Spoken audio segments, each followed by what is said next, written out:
सभी साथियों को नमस्कार, जय हिंद, जय भारत। आप देख रहे हैं स्पष्ट बात टीवी। इस वक्त हूं मैं राजधानी दिल्ली के मंगोलपुरी कला, जो कि हरिजन बस्ती है, जहां देश में एकता, संप्रभुता, भाईचारे और अखंडता की बात होती है। उसी देश में जब जातिवाद जैसी घटना देखने को मिलती है, शायद वो शर्मसार बात है।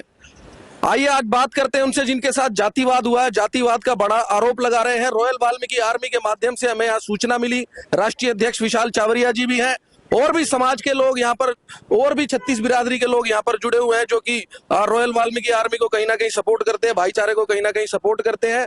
हमारे साथ है वो पीड़ित जिनके साथ ये घटना हुई। आइए जानते हैं उनसे क्या समस्या हुई थी। भाई साहब, क्या हुआ था आपके साथ? मैं इलाहाबाद बैंक वाली गली में से आ रहा था, तो उसके लड़के ने मुझे बुलाया कि मेरे साथ चल। मैंने कौन लड़का, क्या नाम है आरोपी का?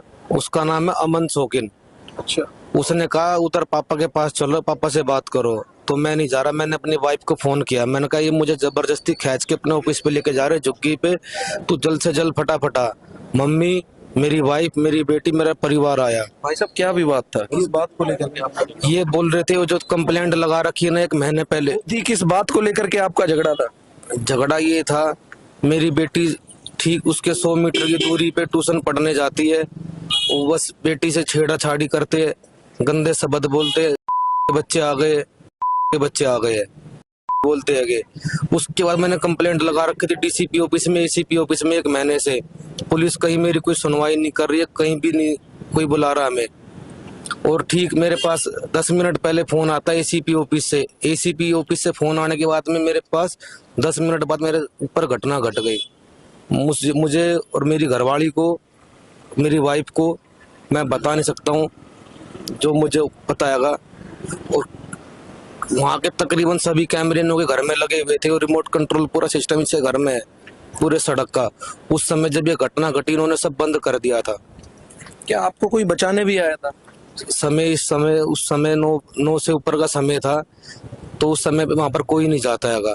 जूस वाले की मशीन के नीचे मैं गिर गया था। उधर मुझे मारे जा रहे थे। मम्मी को भी बचाया मैंने, वाइफ को भी बचाया, बेटी को भी बचाया।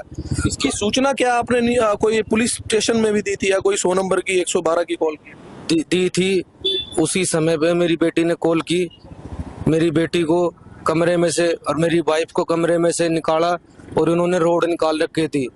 तो ये रोड से पता नहीं क्या करने वाले थे, बहुत बड़ा ये कोई कांड करने वाले थे। तो इन्हों की तरफ से तो मैं मर ही चुका था। इन्होंने कहा इसका काम हो गया, अब इन दोनों को भी लपेटो। मेरी बेटी को मारने की पूरी साजिश है इन्हों की, और मेरे को और मेरी वाइफ को। क्या पुलिस ने क्या उत्तर दिया? आपने कोई कार्रवाई की? पुलिस तो आई नहीं रही है। 10 दिन के लिए पहले छुट्टी पे चला गया था, आईओ 15 दिन की छुट्टी पे अब वो अंडमानी कुमार जा चुका हैगा। हम थाने में जाते हैं, हमें अंदर घुसने नहीं दिया जाता हैगा। हमारे को मना कर दिया जाता है, अभी कोई नहीं आएगा। छुट्टी पे गए हुए एसएचओ साहब से भी मिलने जाते हैं, हमें भगा दिया जाता हैगा। उसके बाद में पुलिस वाले इसके झुग्गी वाले ऑफिस में सोते हैगे।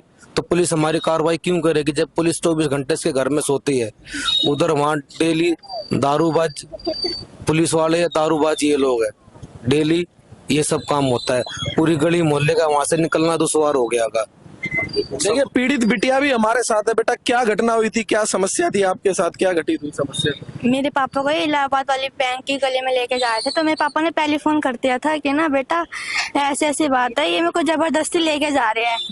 तो मैं और मेरी मम्मी दादी हम भाग भाग के गए। तो रास्ते में हमें एक लड़का मिल गया। वो कहता है कि ना तुम्हारे पापा को और तुम्हारे हस्बैंड को ना कोई मार रहा है। तो हम भागे भागे गए। तो वहाँ पे इलाहाबाद वाली वहाँ पे झुग्गियों में हम पापा को छुड़वाने लग गए। तो मेरे पापा बेहोश पड़े हुए थे वहाँ। तो उन्होंने मेरे को, मेरी मम्मी को कमरे में लेकर चले गए। दादी को उन्होंने धक्का दे दिया। मेरे को मेरी मम्मी के साथ गंदी मतलब अलग अलग तरह का हाथ लगाने लगे। मेरे को मेरी मम्मी को जी गाड़ी की रोड डालेंगे तुम्हारे अंदर, रुक जाओ 2 मिनट में हम लेके आ रहे हैं। ऐसे से कुछ है, आप क्या दिखाना चाह रहे ये हैं? बेटी के बाल काटे गए हैं, ये बेटी के बाल काटे गए। इसके बाल भी दिखा दीजिए। बाल दिखाओ बेटा, ये बेटी के बाल काटे गए हैं। बहन जी, क्या समस्या थी, क्या कुछ बात हुई, क्या कैसे पता लगा? और वाइफ को उन्होंने कहा था कपड़े निकाल के इनको नंगा भगाएंगे, यहाँ से घर तक नंगा भगाओ पूरे सड़क पे।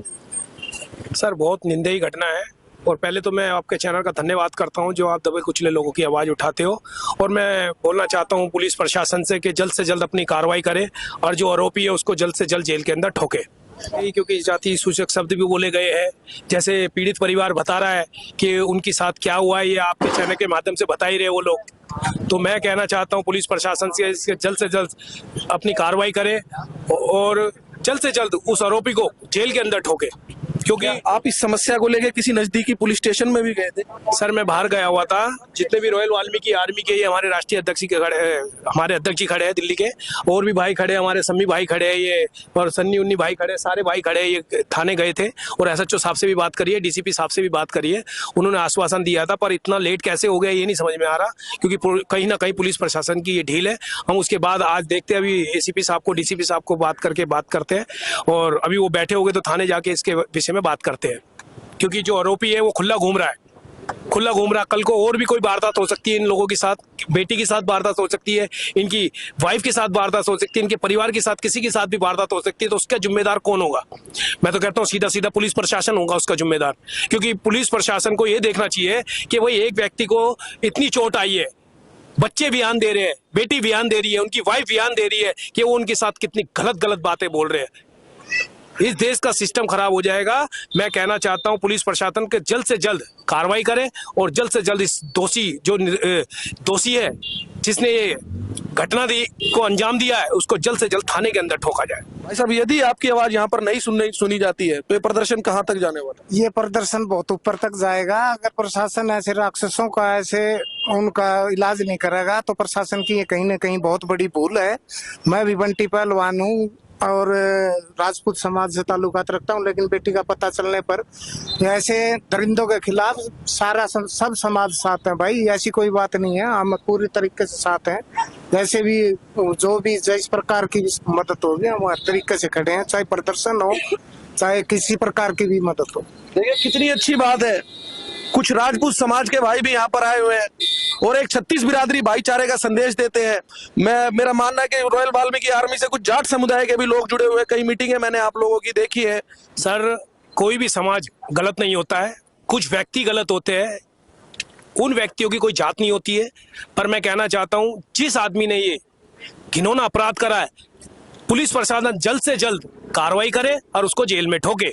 नहीं हो ऐसा नहीं करते, ये कल तक वो जेल में नहीं जाता तो यहाँ पे बहुत बड़ा प्रदर्शन हम करने वाले हैं रॉयल वाल्मीकि आर्मी। ये जो भी हुआ है बहुत गलत हुआ है और ऐसा नहीं होना चाहिए था। मैं पुलिस प्रशासन से विनती करती हूँ जल्द से जल्द कार्रवाई हो। ये हमारी भी बच्ची है ही नहीं, इनकी बच्ची नहीं है। हमारी बिटिया के दर्द को कैसे देख रहे हैं?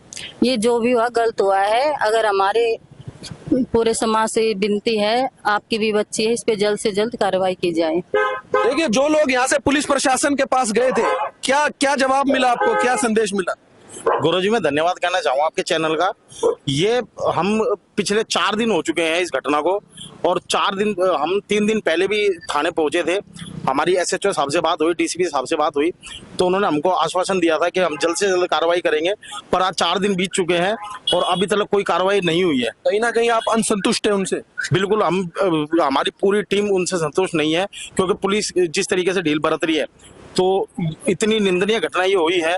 जिस तरीके से आज दिल्ली जैसे शहर के अंदर, मैं किसी भी समाज को टारगेट नहीं कर रहा, रॉयल वाल्मीकि के आर्मी के अंदर हर एक समाज बढ़ चढ़ के हिस्सा लेता है, पर जिस तरीके से ये घटना को अंजाम दिया गया है ये बहुत निंदनीय घटना है। और पूरी रॉयल वाल्मीकि आर्मी, अगर जिस भी हद तक जाना पड़ेगा, अभी तो बहुत ही कम लोग यहाँ पे जुड़े हुए हैं, बहुत उग्र रूप ये लेने वाला है अगर पुलिस अपनी कार्रवाई नहीं करती। तो मैं धन्यवाद कहना चाहूँगा गुरुजी आपके चैनल का। सनी जी? सर मैं तो ये कहूँगा, जब हम थाने गए थे एसएचओ साहब से मिले, जो तरुण आयु था वो 10 दिन की छुट्टी पे जा चुका था, जिसमें कि एसएचओ साहब को भी नहीं पता है। अपने मन से उसने बोल दिया कि मैं 10 दिन की छुट्टी पे चला गया हूँ। अगर आप छुट्टी पे भी जा रहे हो तो अपना केस किसी को देके तो जाओगे। एसएचओ साहब ने जब फोन कराया, जब आके उन्होंने इनके बयान लिए रिटन कॉपी में जो लेते हैं, तो ये कहीं ना कहीं पुलिस प्रशासन की कमी है, जो काम करना ही नहीं चाहता है दलितों को। आइयो जो है कल हमारे संदीप भाई के घर पे आया था, उनने सारे बयान भी लिए, उसके बावजूद भी कोई कार्रवाई नहीं हुई है। यही कहना चाहता हूँ। हाँ जी माता जी, कुछ कहना चाहते थे? हाँ, मैं कहना चाहती हूँ, हमने जिस टाइम उसने मेरे बेटे को मारा, उसने मेरे को भी इतनी बदतमीजी से बोला इसको ले जा, इसका इलाज कराते रहे। ऊपर नीचे दौड़े आ रहे हैं, तेरे को तमीज नहीं है, इसको पट्टी उट्टी करा ले, ये मर जाएगा। तो मैंने ये कहा तूने मार तो ये दिया, अब इसमें बचा ही क्या है? कुछ नहीं बचा है इसके अंदर। इसने हमने 100 नंबर पे कॉल करी, इसने 100 नंबर की गाड़ी ऐसी आई, मेरे बेटे को अकेले को बैठाया, मैं बैठने लगी तो मेरा धक्का मारा।